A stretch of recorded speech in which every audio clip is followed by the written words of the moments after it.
Hello, my name is Sylvester Givens Jr., but everyone in this community knows me as Duke. And you're producing a film, you've produced a film. Tell me a little bit about the film itself. Okay, the film is entitled The Game Don't Change, Just the Players. It's based on the city of Long Beach and primarily the 6th District. And it was birthed from a calendar that I made in 1995. This project is dealing with the effects of gang violence and all the people that I saw as I grew up in this community lose their life. And I graduated from Long Beach Poly in 1989, and subsequently when I left Long Beach, I joined the Air Force. When I came home, I saw that the violence had escalated even more.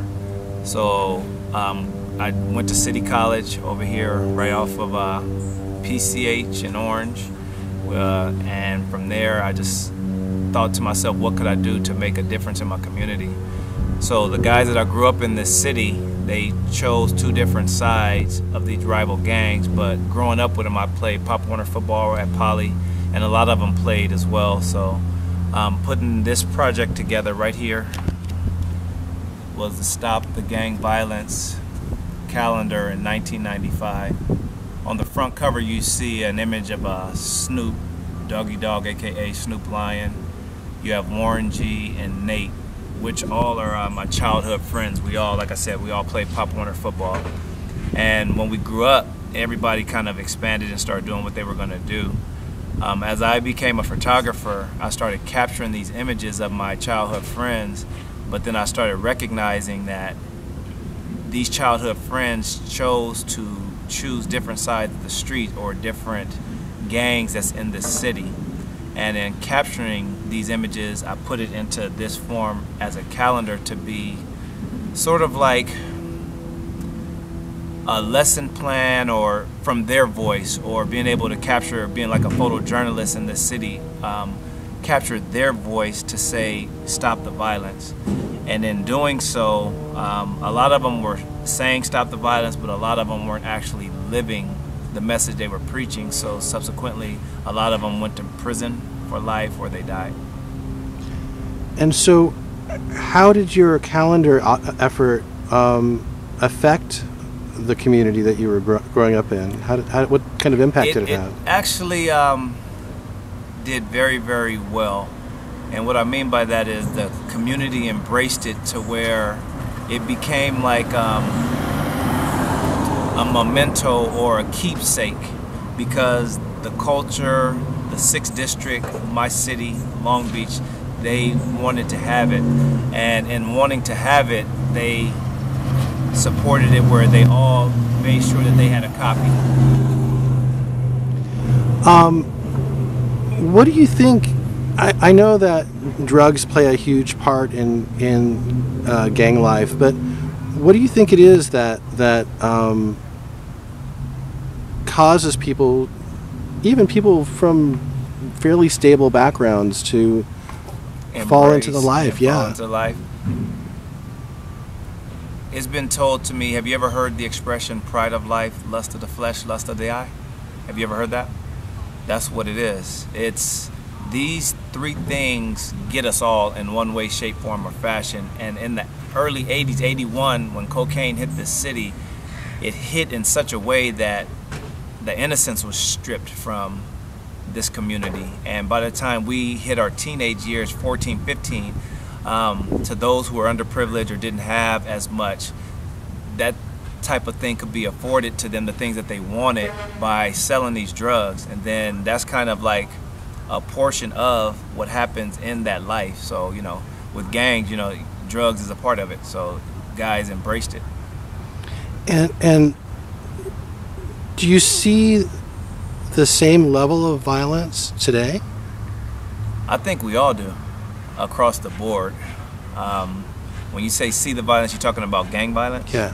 Yeah, it's blown out of proportion, you know. In the city, 99.9% of the young men in this city are young men of color that get killed in this element of gangs, you know, and it's a sad situation. So just me, with the work that I do, I just wanted to bring an awareness hopefully that some young people can see this project that I've put out and plant a seed to point in a direction to pendulum or change for positive. Do you think that there are pathways for young people still in school who haven't stepped into that path? Most definitely. You have. It starts with grassroots first. It starts with your community. It starts with your parents. It starts with your teachers. It starts with mentors and your friends. You know what I'm saying? True friends give you sound advice. I tell a story often. I graduated in 1989. Snoop Doggy Dogg, a.k.a. Snoop Lion, Stanley, Earl, George, and myself, we all went down to the military right there behind Long Beach Mall, and they really supported me. You know what I'm saying? They just said, if you aren't going to take college serious, because a lot of people are not going to go to college, but those who will, I would suggest you do. With me, my path was to join the military so that I can get away from home. You know what I'm saying? Get away from this element and see that there is something bigger outside of your community. And when I did that, it changed the perspective of my life, because in joining the military and being in war, Desert Storm, and then seeing this gang war and this gang life, I got a chance to see the dichotomy between both, that I just can't wait to the day that we as the human race study war no more. About the film, what was the process of putting it together? It hit me in 2008. A lot of kids were getting killed in the community, and I just asked myself, what could I do, having been a photographer now more than 15 years. And I think that film, photography is all kind of hand in hand, and me maturing in my level of understanding in photography, it just graduates me into film. And I just thought that I would like to revisit this project in a way to bring some light to what happened then, and that's why it's called The Game Don't Change, Just the Players, the film, because these young people were doing the exact same thing that we did in our generation, and then we were doing the thing that they were doing in the generation before us. So that's and what it is. When you were talking to these young people that are in the film, well, it's not primarily young people in the film, it's actually the ones that were in this calendar. So it's basically revisiting this calendar to let the generation know what I was trying to say to my generation at that particular time. Gotcha. So it's not really that many young people in the film, but it's those who are actually in this calendar that are still alive, because a lot of people in this calendar are dead now, right, and went to prison. So when you were speaking with them, the people that were full on in it, in the gang life, did they have a sense that there was another way for them? Yes, everybody knows about choice, but that's the key word, choice, and we choose. That is it. When you're at the crossroads of life, you either pendulum left or right. And a lot of them did make the choice, And so what about after that? I mean, did they find a path toward a way to get out? I mean, because that's something that a lot of people kind of think, is that once you're in, you're always in, and it's actually really hard to get out. Culturally, what I understand about that is, once you're in something, you're in it. Culturally, once you've chosen to embrace anything, you know what I'm saying? It's like the core values that we were taught even on the football field, It's like with the Long Beach Poly Cowboys, we were brothers, so we were together. That's what, I still have friends from that moment in time, and a lot of people are looking for love. And if you find it, and I'm not saying that it's right or wrong, but I'm just saying if you find love or a camaraderie, if you find a togetherness, and that's what we all as people are relational beings. We all are. Everyone has relational ties in some capacity to people. So, but if you pendulum to the ones that are doing things that are not conducive for positive growth and development, I just say on light terms, then that's who you are going to run with. And you see that across the board, period, across this nation, across this world. People click together. Right. Now, the film is premiering as part of Wilmore 9, yes, in association with that. How did you get involved in that?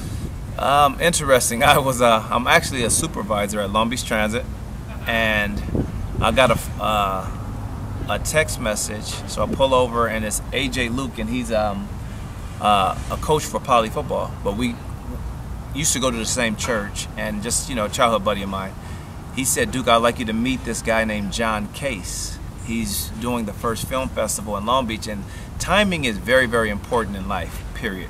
It's just unique how things work, because I thought that I was going to actually try to release the film last year, but then things happened where, you know, finances and just other things deterred it, where it was not able to get complete.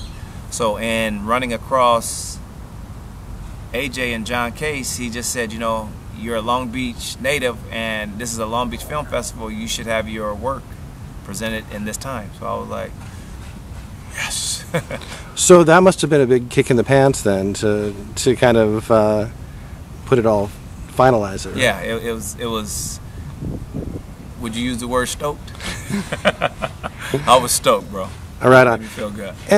But what is it also? It's got to mean something to have your premiere here at Poly High School. Imagine close to 30 years later being, if you want to pan on the field right there, playing football on the field and watch my childhood friends, you know, make choices, because just on the other side of the second fence out there is Martin Luther King, and a young man, Willie Gaither. He said that it was a time when we would be playing football on the field, but we would be looking outside at some of the guys who would be considered gangsters, and some of them wanted to be that. But then you had the gangsters, some of them who wanted to be inside wanting to play ball. So that's why that image, the duality of that image, is so powerful for the poster and just, you know, the media art, meaning the game don't change.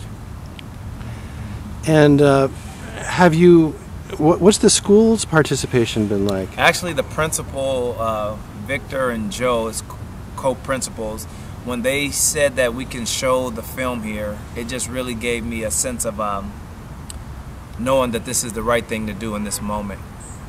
You know, and just for them to say that, they said we need some viable solutions to address this issue of stopping the violence. Beautiful. And when are the screenings taking place? Screening is taking place 7 days from now, and that would be August the 2nd at 6 p.m. at Long Beach Poly Auditorium, 1600 Atlantic Avenue, 90813, and Sunday at 4 p.m. Great. Same location. Great. Thank you very much. I really appreciate your time, man. Thank you, sir.